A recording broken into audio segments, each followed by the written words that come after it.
You're fine, brother. We found on previous videos there's an echo, so we're hoping it's because I'm so loud that these the new system's so good, we got to shut every mic off except this one.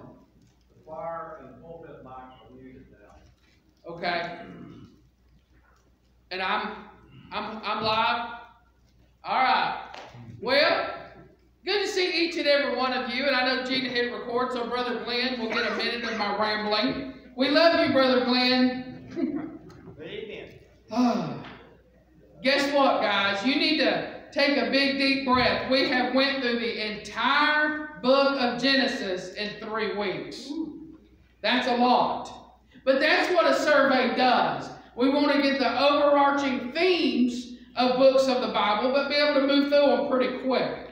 So tonight, we will be ending the book of Genesis with part 3. We're going to be looking at the lives of Isaac, Jacob, and Joseph. So that's Abraham's son, grandson, and great-grandson. As we get started tonight, let's start off by looking at the account of Isaac. You will find that in chapter 25, verse 12, through chapter 27, verse 45. It starts off by talking about the descendants of Ishmael and Isaac. And some of you that weren't here last week, I'll give you a quick thought on that. These are brothers, but yet they have different mothers. God promised Abraham he would be the father of many nations. And in his and Sarah's eagerness to be the father and mother of many nations, Sarah had her handmaid Hagar sleep with her husband.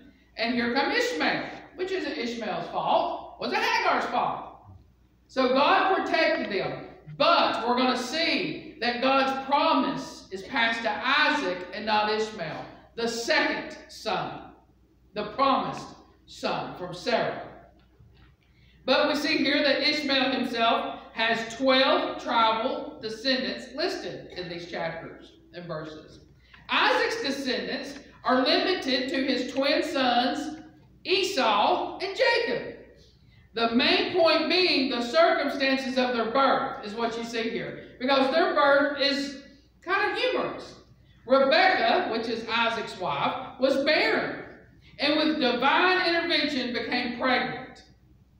Feeling the twins struggle in her womb, she asked God the meaning, and God revealed to her that contrary to the normal custom, the elder of her twins would be subservient to the younger. He said the younger will lead the older. At the birth, Jacob reached out and seized his brother's heel. Thus, Jacob in the Hebrew means heel. And Esau, the other brother in Hebrew, means the hairy one. And we will find out that Esau was a hairy one.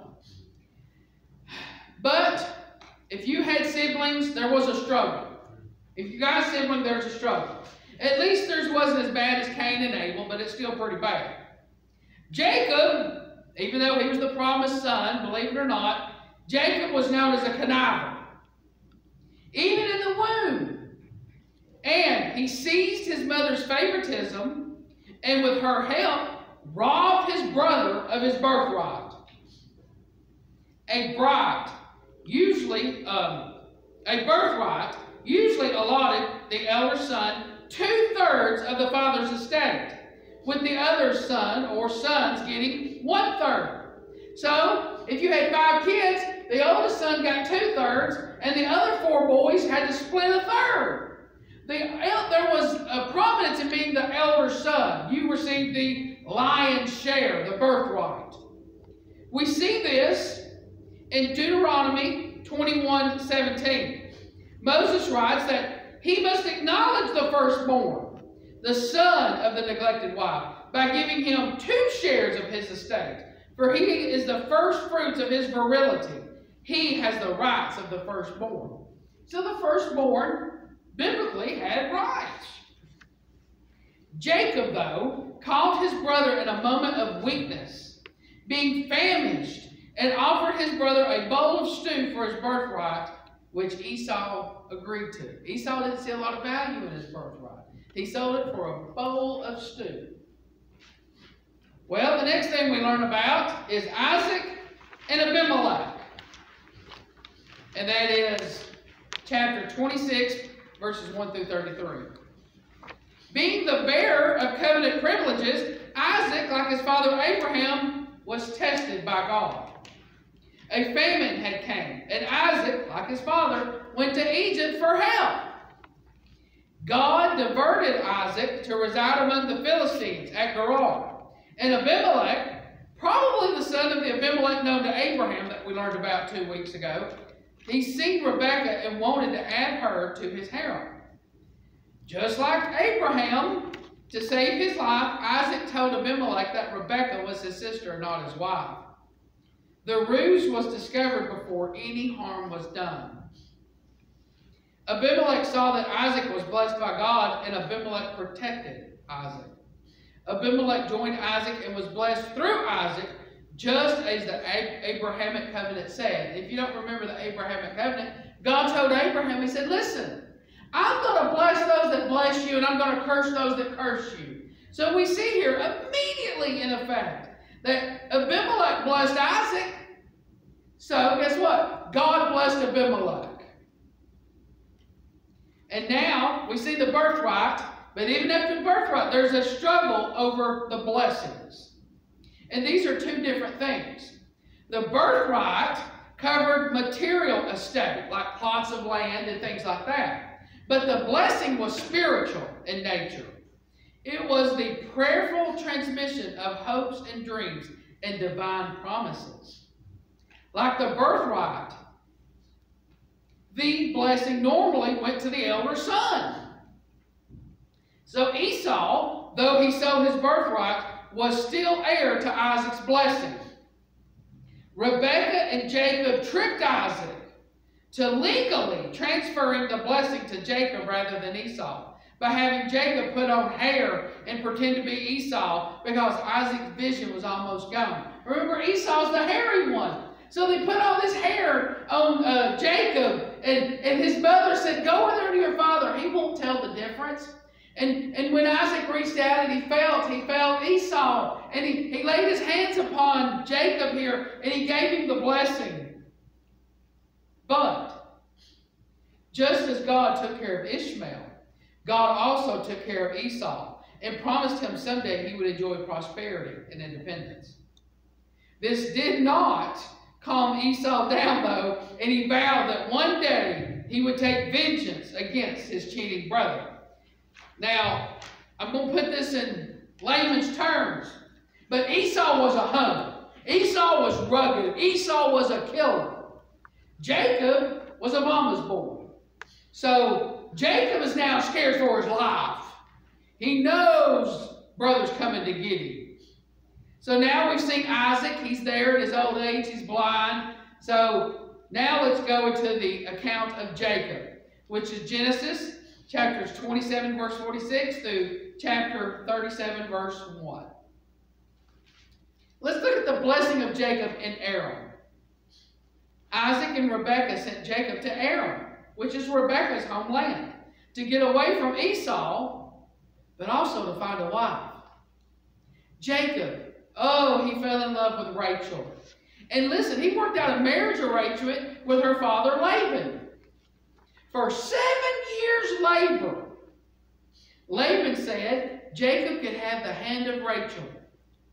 But once this time was over, Laban suddenly, notice I put that in quotation marks, he suddenly remembered that, guess what? The elder daughter must be married first.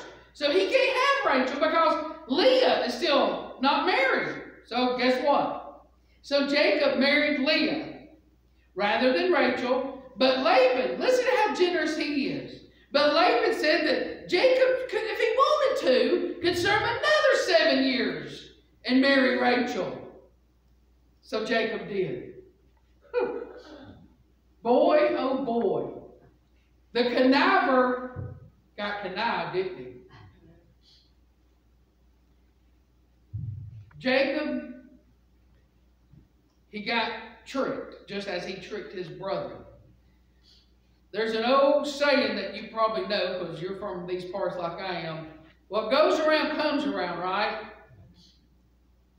And even in biblical terms, we learned this morning that evil deeds usually stay in the darkness. But guess what? That light shines. Amen. Jacob got a little bit of retaliation there. He got a little bit of what was coming to him.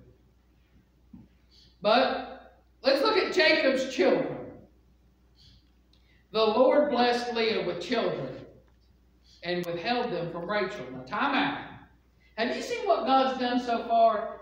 You've got to see God's work here. You look at Abraham. Sarah was so old that when God told her about Isaac, she laughed. And then God opened up her womb, and here comes Isaac. We learn about Isaac and Rebekah and how she struggled to conceive. And God opened up her womb. And now we see here that God shut down Rachel's womb. Leah has children first. In rapid succession, Leah gave birth to Reuben, Simeon, Levi, and Judah. Then Rachel gave her handmaid, Bilhah, to Jacob. And in effect, the handmaid gave birth to Dan and Naphtali. Leah, no longer able to conceive, gave her handmaid, Zilpah, and she gave birth to Gad and Asher. Then Leah miraculously, God opened up her womb again, gave birth to Issachar and Zebulun. Then at last, look at that, God gives Jacob 10 boys. And then at last, he says, watch this. He opens up the womb of Rachel, and she gives birth to the promised son, Joseph. So we have Abraham, Isaac, Jacob, and now Joseph. After much tension with his father-in-law, Laban, Jacob fled back to Canaan. So now let's look at Jacob in Canaan, chapters 32 through 37. The journey to Shechem. Jacob was still very concerned about his estranged brother Esau. Jacob met a stranger in the middle of the night, which we later find out is a manifestation of the Lord. And Jacob wrestled this stranger.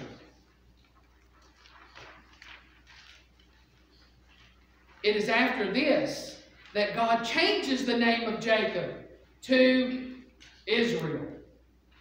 For he contended against God and prevailed. Contend with God can also be seen as Prince of God. So Jacob here is seen as the Prince of God. He's one of God's chosen. Jacob's fear of his brother was unneeded, because Esau greeted him warmly and invited him into his own country, Seir, or we now know as Edom. Jacob respectfully declined and went ahead to Salem, that is now Shechem. Jacob purchased property and settled there, and if we remember, this was the place sanctified by Abraham as his first stop in the land of Canaan, as Genesis 12 says. Now we're going to see some trouble at Shechem and the travel to Hebron. The city's ruler raped Jacob's daughter Dinah. I don't think we see any other daughters mentioned except Dinah, because it's important. This was a shameful act that caused her brothers Simeon and Levi to take revenge and slaughter the men of the city after they were circumcised and recovering from that surgery. So her brothers tricked them into converting. And you remember, God told Abraham, anybody that converts to your religion has to be circumcised. So these brothers circumcised them. And as they're recovering from that surgery, they go in and kill them all.